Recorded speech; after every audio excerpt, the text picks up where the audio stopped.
com uma camisa, com um boné, até com uma bandeira do seu candidato, todo vestido com o seu candidato. Pode votar? Sim, pode.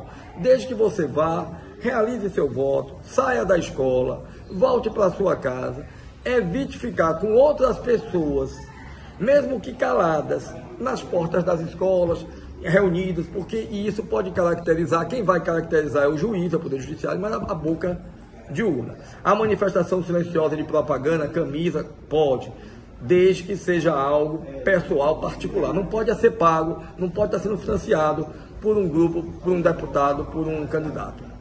Positivo. Ainda falando no contante eleitor, sabemos que a sessão do SENEC mudou, né? Vai ser mudada aqui para o Instituto Arco-Íris.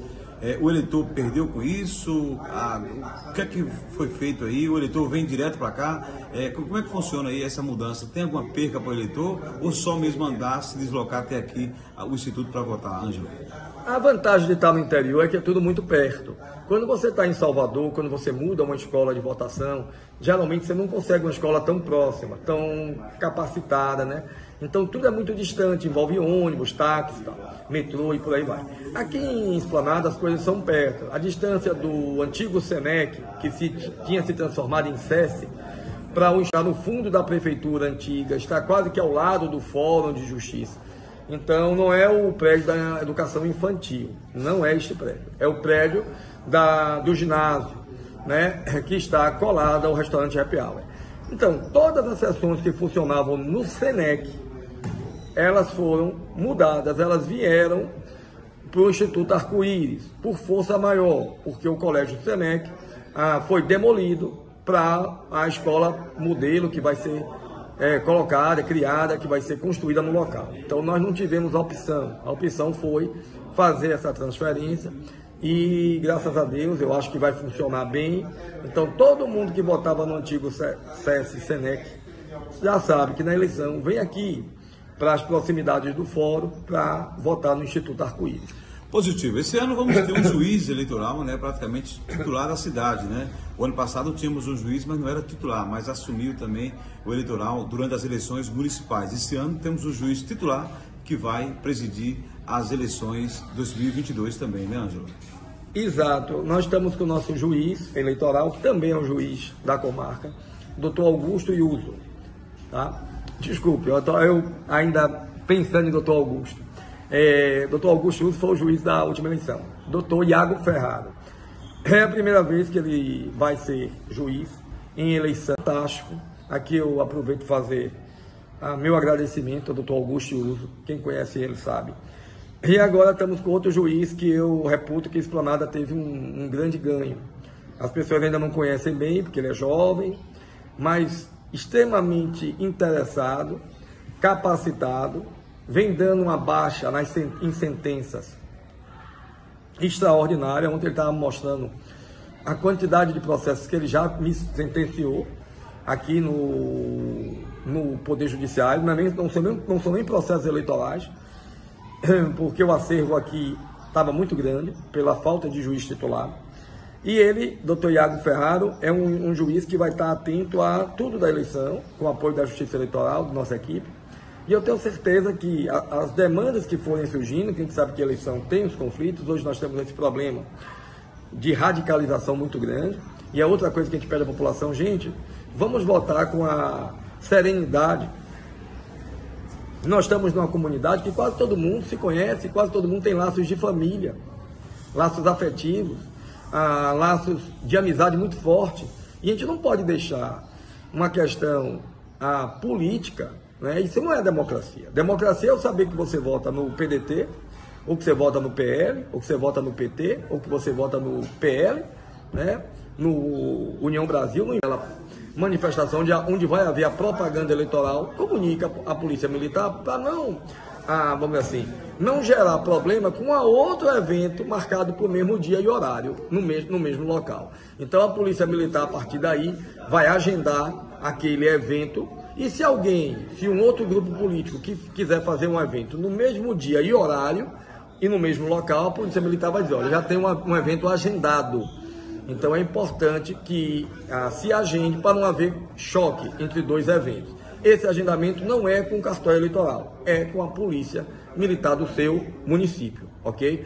Outra forma de propaganda é o carro de som. O carro de som, Daniel, hoje vai poder rodar somente sonorizando um comício, aí ele nem roda, ele fica estático, ou com uma caminhada, ou com uma passeata, né? Ou uma caminhada, ou seja, ele precisa estar em um evento, tanto o carro de som como o mini trio. Não é mais possível aquele carro de som que roda sozinho, sem absolutamente nada, diariamente por todos os cantos do município. O carro de som sonorizando somente ele, uma propaganda de candidato, foi proibido, não pode. Então, quem tem seu carro de som, para evitar maiores problemas e apreensões, só pode se esse carro de som estiver sonorizando um evento, como caminhada, passeata ou carreata. Vai ocorrer essa questão do celular. A gente pede para a população entender a questão e nos ajudar. Porque os mesários, gente, é população como a gente que está ali fazendo um trabalho voluntário, está ali fazendo um trabalho de prestação de serviço à comunidade. E uma das coisas que a gente ouviu os mesários dizer é a preocupação.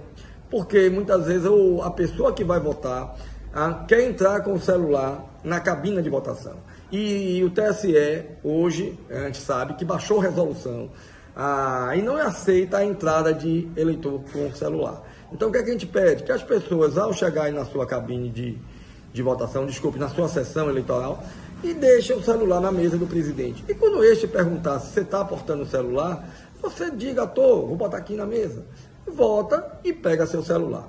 Peço o máximo cuidado para que as pessoas não adentrem na cabine de votação com o celular, ou se por um acaso esquecerem, tiveram uma bolsa, não abram essa bolsa, não peguem esse aparelho e não fotografem, porque se você fotografar e postar numa rede social, você está cometendo crime eleitoral e as redes sociais hoje são passíveis de monitoramento. E isso vai ser muito fácil para a Justiça Eleitoral, para o Poder Judiciário, e vai haver um grande monitoramento das redes sociais justamente para determinar o que é crime eleitoral. E aí vai haver um processo para o lado da violência. Não podemos chegar e acreditar que um mesário que está trabalhando ali, por ele ter errado, e pode errar, os mesários são pessoas que eu digo do povo, que a gente convoca e treina, mas não são infalíveis. A gente não pode achar que ele errou por uma questão política. As pessoas estão ali tentando dar o de melhor delas. Então, vamos evitar a violência, a briga, estar com os ânimos à flor da pele. Vote com paixão pelo seu candidato, mas que essa paixão seja sua. E doutor Iago vai estar alerta a isso. É muito desagradável por uma questão, uma briga de alguém no dia da eleição. Primeiro é desagradável que alguém se machuque, que alguém agrida outro, então isso é inadmissível. E ainda assim, ainda tem a questão de você estar cometendo um crime eleitoral, né? Você tem uma série de condutas que podem ser enquadradas, não como uma simples agressão, mas como um crime eleitoral, você impedir que alguém vote, né? Você cometer um crime político. Então a gente pede que o pessoal tenha bom senso, que os grupos políticos, a gente sabe que eu agradeço muito, Daniel, esses anos todos que eu estou aqui, porque eu sinto um grande respeito de todos os grupos políticos pelo nosso trabalho. Então eu peço a esses grupos políticos que tentem fazer o melhor, tentem votar e escolher os seus candidatos e lutar pelos candidatos. Então a gente pede que as pessoas utilizem o bom senso, respeitem o sigilo do voto e não queiram adentrar na cabine com o celular. E o pior, não queiram fotografar o seu voto e postar numa rede social, porque isso vai gerar com certeza um processo criminal e que não é desagradável, e a Justiça Eleitoral não gostaria de estar, vamos dizer assim, precisando entrar com esses processos contra o eleitor, contra o cidadão que vai dar fazer o exercício do seu voto. Então a gente pede que tenha essa sensibilidade. A gente não quer, os mesários que nós conversamos nos cursos estão preocupados com isso, mas a gente tem certeza que a população de Esplanada do Conde Acajutiba vai nos ajudar e vai deixar esse celular e não vai querer entrar com esse celular nem gerar nenhum tipo de tumulto, porque uma eleição sem tumulto é o que a gente está buscando. E a última pergunta que você faz foi sobre a questão do reconhecimento biométrico, né? Realmente, já nessa eleição, o reconhecimento biométrico vai ser em praticamente 80% da população. né, de 70% a 80% da população. Então, isso gera um pouquinho de atraso. E por isso mesmo as pessoas têm que ter um pouco de paciência com as filas que se formam, em especial no início da votação.